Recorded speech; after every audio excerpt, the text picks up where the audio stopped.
Praise the lord. లూకా సువార్త 13వ అధ్యాయం. పిలాతు గలిలయులైన కొందరి రక్తము వారి బలులతో కలిపియుండెను.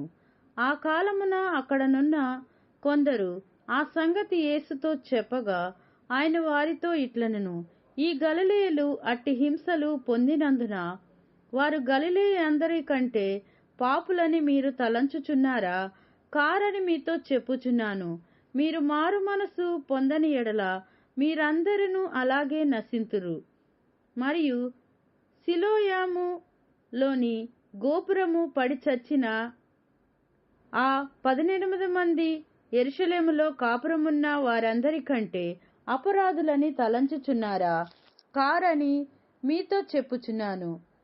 మీరు మారు మనసు పొందని ఎడల మీరందరూ అలాగే నశింతురు. మరియు ఆయన వారితో ఈ ఉపమానము చెప్పెను.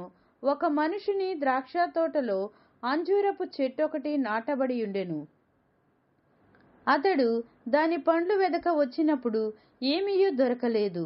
కనుక ఇదిగో, 3 ఏళ్ల నుండి నేను ఆ అంజూరపు చెట్టున పండ్లు వెదకు వచ్చుచున్నాను గాని ఏమీయూ దొరకలేదు. దీనిని నరికివేయుము. దీని వలన ఈ భూమియు ఎలా వ్యర్థమై పోవలనని ద్రాక్ష తోటమాలితో చెప్పెను. అయితే వాడు, అయ్యో, నేను దాని చుట్టూ త్రవ్వి ఎరువు వేయు మట్టుకు ఈ సంవత్సరము కూడా ఉండనిమ్ము. అది ఫలించిన సరి, లేని ఎడల నరికివేయమని అతనితో చెప్పెను. విశ్రాంతి దినమున ఆయన యొక్క సమాజ మందిరములో బోధించుచున్నప్పుడు 18 ఏండ్ల నుండి బలహీనపరచు దెయ్యము పట్టిన యొక్క స్త్రీ అచ్చట నుండెను. ఆమె నడుము వంగిపోయి ఎంత మాత్రమును చక్కగా నిలవబడలేకుండెను. యేసు ఆమెను చూచి రమ్మని పిలిచి, అమ్మా, నీ బలహీనత నుండి విడుదల పొంది ఉన్నావని ఆమెతో చెప్పి ఆమె మీద చేతులుంచగానే ఆమె చక్కగా నిలవబడి దేవుని మహిమపరిచెను. యేసు విశ్రాంతి దినమున స్వస్థపరిచినందున ఆ సమాజ మందిరపు అధికారి కోపముతో మండిపడి, జనసమూహమును చూచి పనిచేయదగిన 6 దినములు కలవు గనుక ఆ దినములలోనే వచ్చి స్వస్థత పొందుడి, విశ్రాంతి దినమందు రావద్దని చెప్పెను. అందుకు ప్రభువు, వేషధారులారా, మీలో ప్రతివాడును విశ్రాంతి దినమున తన ఎద్దునైనను గాడిదనైనను గాడిద యొద్ద నుండి విప్పి తోలుకొని పోయి నీళ్లు పెట్టును కదా.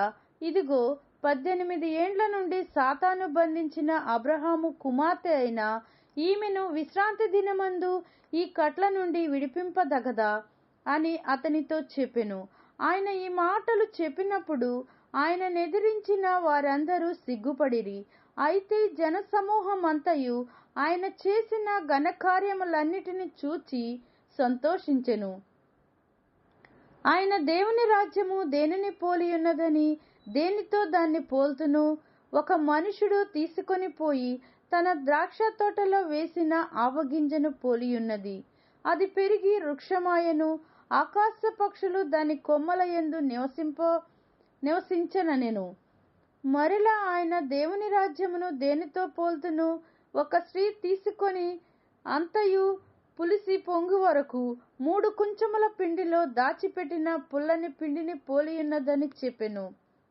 ఆయన యెరూషలేమునకు ప్రయాణమై పోవుచు బోధించుచు పట్టణములలోను గ్రామములలోను సంచారము చేయుచుండెను. ఒకడు, ప్రభువా, రక్షణ పొందువారు కొద్దిమందైనా అని ఆయననడుగగా, ఆయన వారిని చూచి, ఇరుకు ద్వారమున ప్రవేశింప పోరాడుడి, అనేకులు ప్రవేశింపజూతురు గాని వారి వలన కాదని మీతో చెప్పుచున్నాను. ఇంటి యజమానుడు లేచి తలుపు వేసిన తరువాత మీరు వెలుపల నిలిచి తలుపు తట్టి, అయ్యా, మాకు తలుపు తీయమని చెప్పనారంభించినప్పుడు ఆయన మీరెక్కడ వారో మిమ్మును ఎరుగనని ఉత్తరము మీతో చెప్పును.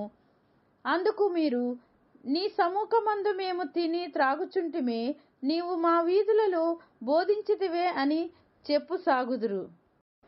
అప్పుడు ఆయన, మీరెక్కడి వారో మిమ్మును ఎరుగనని మీతో చెప్పుచున్నాను.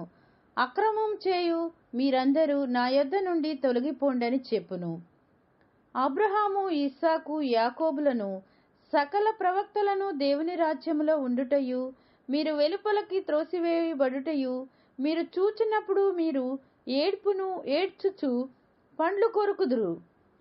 మరియు జనులు తూర్పు నుండి, పడమట నుండి, ఉత్తరము నుండి, దక్షిణము నుండి వచ్చి దేవుని రాజ్యమందు కూర్చుందురు. ఇదిగో, కడపటి వారిలో కొందరు మొదటి వారగుదురు, మొదటి వారిలో కొందరు కడపటి వారగుదురు అని చెప్పెను.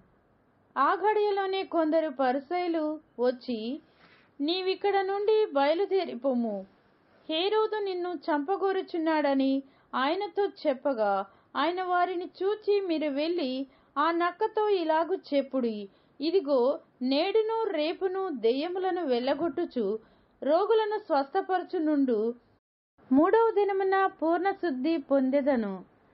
ఆయనను నేడు రేపు ఎల్లుండి త్రోవను నేను పోవుచుండవలెను. ప్రవక్త యెరూషలేమునకు వెలుపల నశింప వల్లపడదు. యెరూషలేమా, యెరూషలేమా, ప్రవక్తలను చంపుచు నీ యొద్దకు పంపబడిన వారిని రాళ్లతో కొట్టుచు ఉండుదానా, కోడి తన పిల్లలను తన రెక్కల కింద ఎలాగు చేర్చుకొనునో అలాగే ఎన్నో మారులు నేను నీ పిల్లలను చేర్చుకొనవలెనని ఉంటిని, గాని మీరొల్లకపోతిరి. ఇదిగో, మీ ఇల్లు మీకు పాడుగా విడవబడుచున్నది. ప్రభు పేరిట వచ్చువాడు స్తుతింపబడును గాక అని మీరు చెప్పు వరకు మీరు నన్ను చూడరని మీతో చెప్పుచున్నానెను. దేవుడు తన వాక్యమును దీవించునుగాక. ఆమేన్.